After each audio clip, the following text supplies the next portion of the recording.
Big Country Politics on KTAB continues. All right, and welcome back. We're joined by a special guest, Representative Jody Arrington, our congressman here in the Big Country. Welcome back to the district. You've been busy, right? Absolutely. If you're wondering why I have this big smile on my face, it's because I'm home. And I'm ready to get back into the marketplace. I'm ready for us to get back to living again. And I know every one of my constituents, almost to a person, is telling me that we've been hunkering down. People have been doing their part, making sacrifices all across the board, because these are folks that have a business to run. They have lives to live. These are frontline healthcare workers, right, that are risking their safety for our safety and the safety of our families. So, I think that's kind of the overall attitude, and that's kind of where I am, mentally, and I think that's where our policies need to go too, pulling our economy, pulling our country forward and back online into normal. And the normal before COVID was awesome. I mean, lowest unemployment, wages up, historic records. The economy was going and blowing, and then we got hit with this virus. So we'll be back. We got to get the policies right, and got to get the people's mentality and attitude to really push forward and lean into it. So you're talking about normal before. Is there that same normal? Is that going to return, you think? I think mostly it will. I think in time, again, there's so much of this is psychological. Initially, there were so many unknowns. We didn't have a therapy, we didn't have a vaccine, we didn't know how lethal it was. I mean, it was scary for everybody. I think initially taking some extreme precautions at every level was appropriate. But we know what we know now, and we know we can. The vast majority who get this are low to no symptomatic. We know vulnerables need to take extra precaution, like our seniors and those who have comorbidity. But I think we have enough knowledge, we have enough common sense, and there's enough to let the facts on the ground and the conditions on the ground dictate how we manage this, and not some one-size-fits-all, which is the posture we had at the front end. It cannot be the posture going forward if we're going to get our country back on track and get our communities back into the marketplace. Very good. All right, so this has been, we're on about month 3 now of seems of like this. 3 years. It does.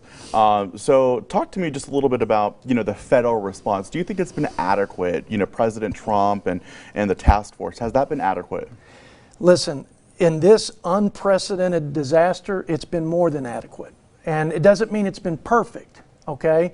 But what the president did, for example, on the front end, with travel restrictions. He was criticized roundly by the mainstream media for being crazy and xenophobic and taking too much of an extreme position on these things. Now they're praising him for it. And it's just interesting. It seems like the president can never win, but I think whether it was unleashing the private sector on building out the capacity for testing, enacting the Defense Production Act, which basically converted production facilities from making cars to making ventilators and making PPEs and the things that were necessary.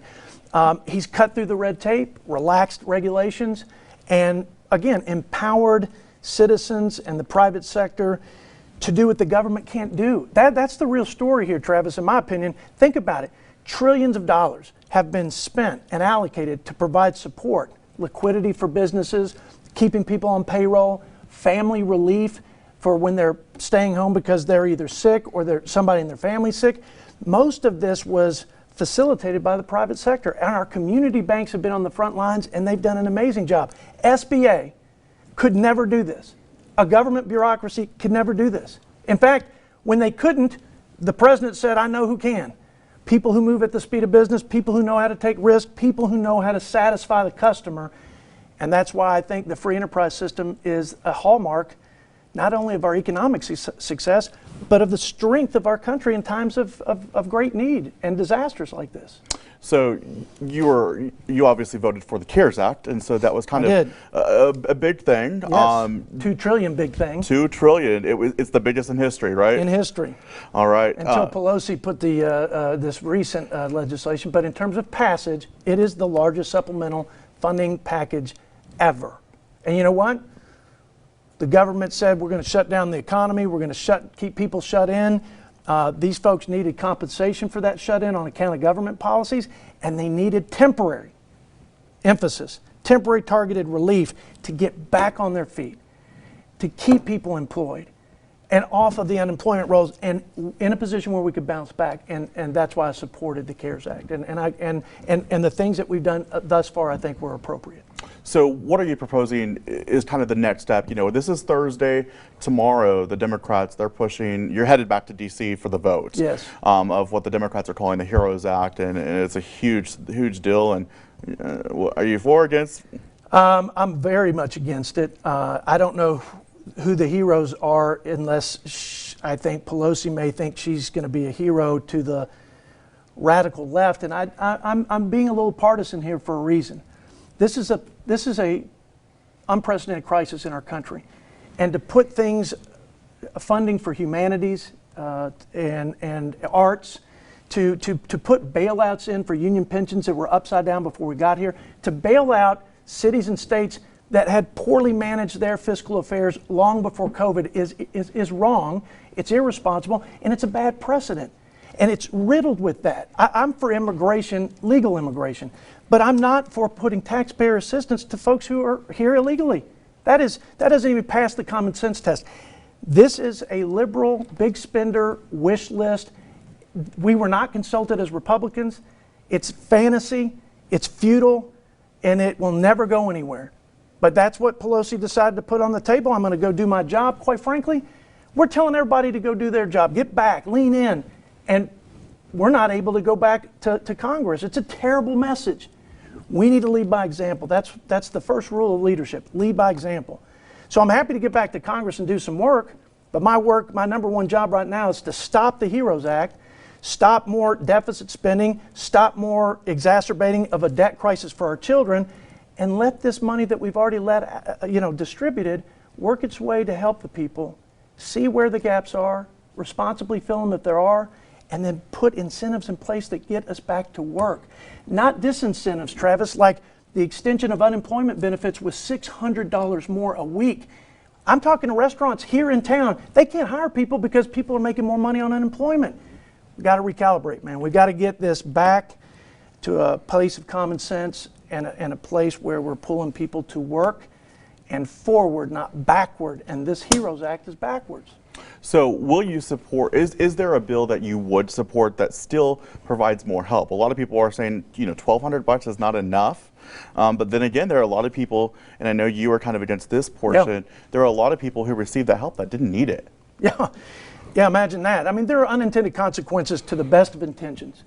But I don't believe we need to send more direct assistance checks out. I think we need to make sure unemployment safety net works, but it doesn't work against people going back to their jobs when they come online. I don't think we ought to distribute those checks to folks who are not here legally. I think that is so wrong-headed, and it sets a terrible precedent. So now there are things that we will have to fill in terms of gaps. I'm not suggesting we won't. But we don't know until the monies are spent and to try to satisfy the need. There are hundreds of billions of dollars that are still not spent. Why are we throwing $3 trillion at this? We have a annual deficit of almost $4 trillion, historic high. We are now at over 100% debt to GDP. We are about to be at the highest level of debt in this country since World War II. We'll get through the pandemic. We will recover economically from this. But I will tell you this, if we ever have a sovereign debt crisis, which we are absolutely accelerating with this crazy spending bill called the HEROES Act, we won't be able to put that one in the box. We cannot bail ourselves out of that, and that's going to be the future crisis if we're not careful. Those are the things I want to focus on. The debt, I want to focus on the gaps, I want to focus on small towns getting the assistance that we sent to the state, to the governor's office, so that we're not overlooked and we get comparable support, and it's not just all big cities. Those are the things I'm looking to focus on. All right, and we'll talk more about that and the small town approach right here on Big Country Politics.